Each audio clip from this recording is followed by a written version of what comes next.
Komando Operasi Udara 2 Lanut Sultan Hasanuddin menggelar uji coba dan membagikan makanan bergizi gratis siswa Taman Kanak-kanak di Makassar, Sulawesi Selatan. Uji coba dilakukan untuk mendukung program pemerintah makan bergizi gratis di sekolah. Uji coba makan bergizi gratis dilakukan di 2 sekolah di Makassar, Sulawesi Selatan, yang satu-satunya di Taman Kanak-kanak Angkasa 1 Makassar.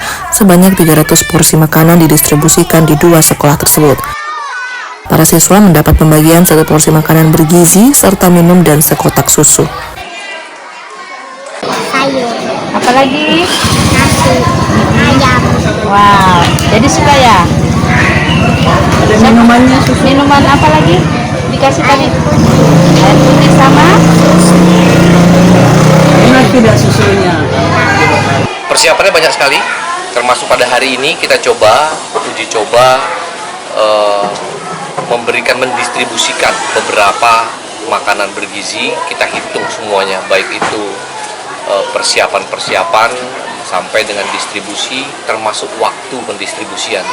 Semoga nanti pada saatnya program ini berjalan, itu tidak ada lagi kendala yang dihadapi, baik itu bagi yang penyelenggara, penyedia makan bergizinya, maupun penerima dari makanan bergizinya.